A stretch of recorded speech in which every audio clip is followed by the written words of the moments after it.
What do you say to Australians? Good afternoon. Like to see them sign up to the tracing app. Is it something you'd support? Look, I would, but I do think that the government needs to explain more clearly how this app will operate, what protections are there for people's privacy. I think it's most unfortunate that we found out about this app when the Chief Medical Officer appeared before the New Zealand Parliamentary Committee into the COVID-19 response.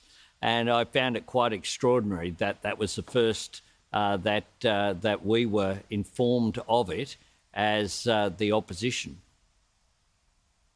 But in terms of the principle, Paul Kelly, the Deputy Chief Medical Officer, he's urged Australians to sign up. You do the same thing. I would do that, but the government needs to be very clear about what protections are in place, because unless that occurs, unless Australians have the confidence that their privacy will be protected and that this information will only be used when someone has tested positive and there's a need to find out who it is that they've come into contact with during the period in which they may well have passed on the infection or indeed been infected themselves, then this is a practical way in which that can be found. And I think on these measures, Australians have shown incredible faith in health experts, and Australians can be very proud of ourselves, I think, as a nation. The fact that, by and large, almost without exception, they've followed social restrictions in a way that has hindered the normal way of life that they enjoy, but they've done so out of care for each other, both people that they know, but also people that they've never met and they will never know. Yeah, absolutely. And it's a source of pride, I think, for the entire nation at the moment, the flattening of that curve. And do you think it's a bit rich for China to criticise Peter Dutton and Maurice Payne for simply saying there needs to be transparency around this? Well, there does need to be transparency. And I note that the Prime Minister has proposed that the World Health Organization would have the capacity to go into a country and conduct independent investigations unhindered by that nation state. That, to me, would be a good thing.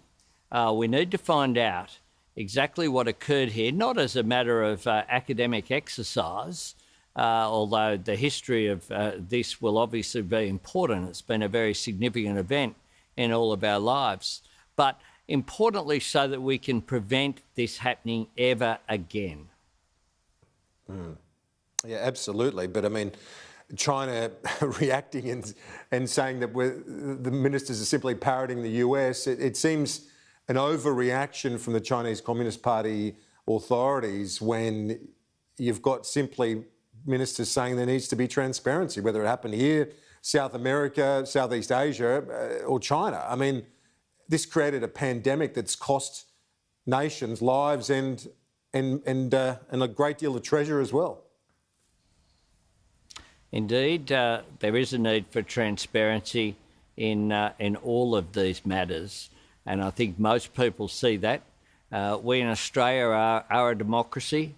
It's one of the distinctions that we have, something that we should treasure, something I'm pleased that our democratic system, the Parliament here, where I'm talking to you from, will be meeting in May. We need to, I think, continue to cherish our democratic institutions, and the fact that ministers here, opposition members, media people and people in the general community have freedom of expression, and that's something that isn't the case in non-democratic regimes. With the economic impact now, we've seen Virgin gone into voluntary administration. You've told the radio today that you would have acted sooner, but isn't it actually a better situation to have this voluntary administration than hopefully a private-led outcome as opposed to taxpayers stumping up dollars for foreign shareholders? No one was asking, Kieran, nobody was asking for taxpayers' money to go to foreign shareholders. So let's get rid of that absolute myth that has been put around. Indeed, the government has said that they contributed $1 billion for Qantas and Virgin, and that myth has been perpetuated continually as well over recent weeks. What the government did was say that they would defer things like Air Services Australia charges for landing, for air traffic control, all of that. The planes aren't flying, Kieran, so they're waiving fees that don't exist. And indeed, $400 million of that has gone back to Air Services Australia, which is a government entity. And so the government hasn't got this right, I don't believe. And what we have here is the government says it should be up to the market. But the reason why I disagree with that is that the market isn't operating. It's been shut down as a direct result of government policy, which is the right thing to do to protect the health of Australians. But the aviation sector isn't operating in this country at the moment. And what Virgin were asking for is either a line of credit, a guarantee of credit, or if there was an equity injection. Now, there's an equity injection of $9 billion into Inland Rail, for example, at the moment. Inland Rail, that when you talk about the significance of the relative transport infrastructure significance of our national aviation system or a single rail line, I think the national aviation system is far more significant to the national economic interest. Yeah, but there are more. And my concern has sector alternatives here, though, aren't there? There were already. Paul Scurra said yesterday he's got. Well, and there aren't in rail. Said there are. Well, I'm saying in terms of the approach here, there are more than 10 entities expressing interests to and some of those. That's what the Deloitte administrator said yesterday. So why not let the private-led response happen?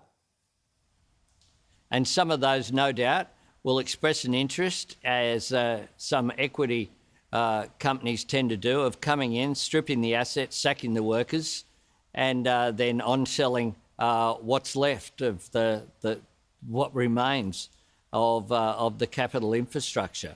What I'm concerned about here, Kieran, is the 16,000 workers who directly depend upon Virgin Australia, is the hundreds of thousands of Australian workers who depend upon an effective tourism sector, and the millions of Australians who depend upon a competitive aviation sector to be able to afford to fly around the country, whether it be for commercial or for recreational reasons.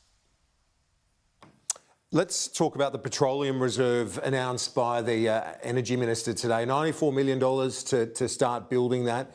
Did you welcome this, given the historically low oil price right now? Well, Kieran, what I welcome is Angus Taylor waking up from the slumber and acknowledging that there's a problem. Under the International Energy Agency, Australia's obligated to have 90 days of liquid fuel reserves. We have 18 in terms of petrol, we have 22 in terms of diesel, and we have 23 in terms of aviation fuel. We're in breach of our obligations, but more importantly, we're in breach of our national interests. We're very vulnerable to the circumstances, just like COVID-19 isn't something that was anticipated, but when we were in government, we actually, by the way, had cabinet wargaming, if you like, processes involving the authorities and involving ministers and departments to deal with this. The last time that happened was under Nicola Roxon. Now, when she was health minister. Now, with this issue, we can't foresee what might happen in terms of international conflict, a closing of sea lanes, being constraining the capacity of fuel to find its way to Australia.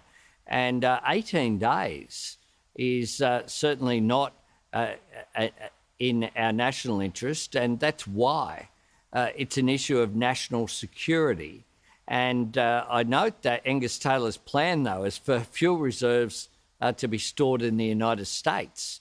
What we need is an increase in refining capacity right here, and we need to deal with this issue. It's one of the reasons why, by the way, when we announced our shipping policy in the lead up to the last election and indeed the election before that, we raised the issue of fuel security. And it's been an issue that we've been talking about for a long period of time, but the government hasn't acted on at all. Will you look to take a bipartisan approach to the post-crisis reform, that the government's taking fresh eyes to, it seems, all policy and potential reform ahead of the budget in October? Will you also give some ground where needed in terms of getting a unity of purpose? Because it's not a normal time for politics, surely. Kieran, what I look forward to, and here's the test for the government, will they talk about the important role of unions as they have in recent times? Will they talk about the respect for workers and the work that they do rather than attack their wages and conditions?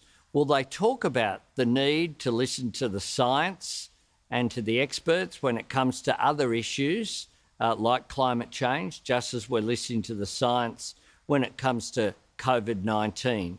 Will it talk about the need for a coherent approach in terms of looking at society as a group that we all are interdependent and help each other? Or will it return to rugged individualism with market-based approaches, letting the market rip, decreasing the power and influence of working people compared with employers? Because that is what the government is foreshadowing at the moment, just returning to dragging the old right-wing playbook from below the desk and putting it back on top of the desk. It's been put away in recent times, and the government has been prepared to change its rhetoric. I said in Parliament when we last sat that Australians should feel some comfort that the government's been prepared to do things that it's uncomfortable with, such as wage subsidies that it rejected at the beginning.